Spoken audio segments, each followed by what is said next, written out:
আল্লাহর রহমত আমরাই জিতবো।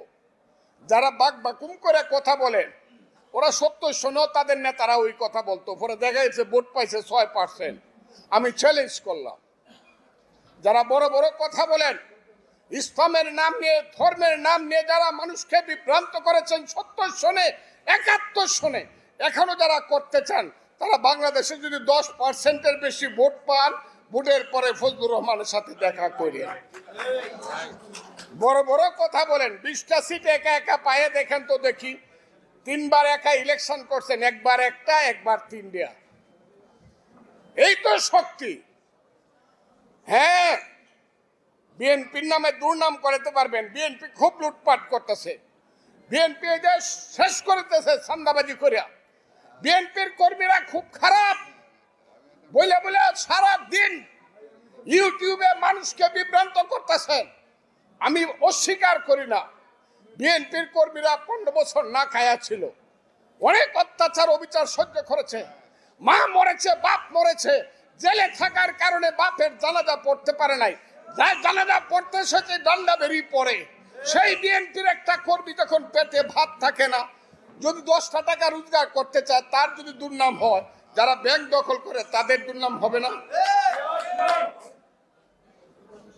যারা বলেন বিএনপি খুব অত্যাচার করতেছে, কই উবায়দুল কাদের শেখ হাসিনারা তো বলছিল যে বিএনপি বাদ এদের পতন হলে বিএনপি একদিকে 5 লাখ, একদিনে 5 লাখ লোককে মারে ফেলবো। কয় লাখ লোক মারা গেছে বাংলাদেশে?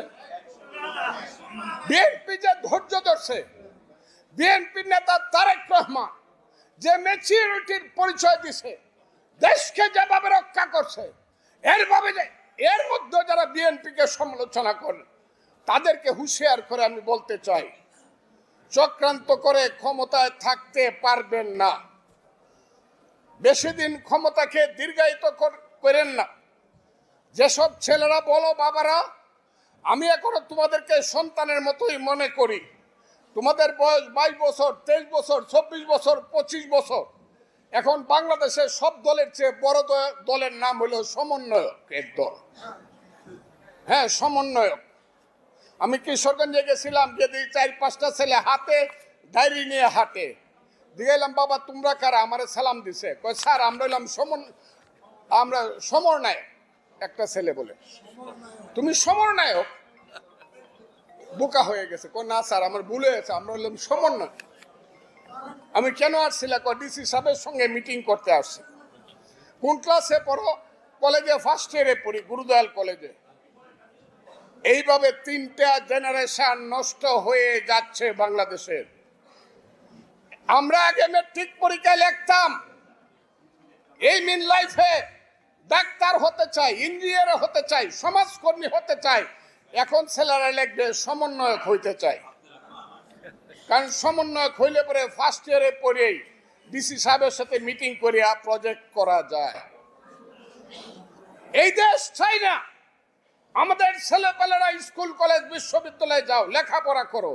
ইন্ডিয়াকে সারাদিন বকা দেও 1000 বার, আমিও বকি, কিন্তু জওহরলাল নেহরু ইউনিভার্সিটির ছাত্রের চেয়ে তুমি ভালো ছাত্র হও। বেঙ্গালুরুর আইটির একটা বিজ্ঞানীর চেয়ে ভালো বিজ্ঞানী তুমি হও। তুমি বাংলাদেশের মুখ উজ্জ্বল করো। সারাদিন শুধু রাজনীতির নামে ঘুরে ঘুরে বাংলাদেশে আমরা যারা বসে আছি, আমরা কিছুই বুঝি না, আমাদের কোনো অভিজ্ঞতা নাই, যোগ্যতা নাই। 71 কোনো জিনিস না, ওইটা কোনো স্বাধীনতা ছিল না। তোমরা স্বাধীনতা দিবা? আরে বাবা, 71-এর স্বাধীনতা আর এই স্বাধীনতা, বিড়ালরে কিন্তু বাঘের মাসি বলা হয়। 71-এর স্বাধীনতা যদি বাঘ হয়ে থাকে, তোমাদেরটা কিন্তু বিড়াল।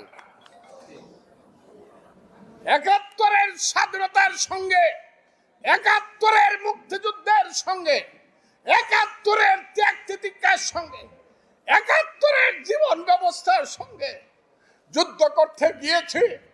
ভাগ্নাটা গুলি গায়ে পড়ে গেছে, লাত মারে উঠে বলছে বাবা মাকে দেখো, তুমি মাকে দেখো। সেই মা পাগল হয়ে মারা গেছে। মুক্তিযুদ্ধ আপনারা বলেন এই যে যুদ্ধে যুদ্ধে 9টা মাস কাটিয়েছেন, বলেন তো দেখি মুক্তিযোদ্ধারা জীবনের যে শ্রেষ্ঠ সময়ের ত্যাগ করেছেন তার সাথে কোনো তুলনা হয় কিনা বলুন না দেখি। আপনারা কি সব ভুলে বসে আছেন নাকি? তাহলে যখন বলে 71-এর মুক্তিযুদ্ধ কিছু না, তাহলে আপনারা চুপ করে থাকবেন? চুপ করে থাকবেন? যদি না থাকেন আমাকে হাত তুলে দেখান যে 71-এর মুক্তিযুদ্ধ আমরা ভুলবো না। কাজেই যারা 71-কে ভুলাইতে চান তাদেরকে আমি সাবধান করে বলতে চাই, এই বাঙালি জাতি কোনদিন 71-কে ভুলবে না। কারণ আমি সব সময় বলি, এই বাংলায় শুধু বেলি চামিলি আর জুই ফুল ফুটে না, এদেশের রক্তগোলাপ রক্ত জব ফুটে।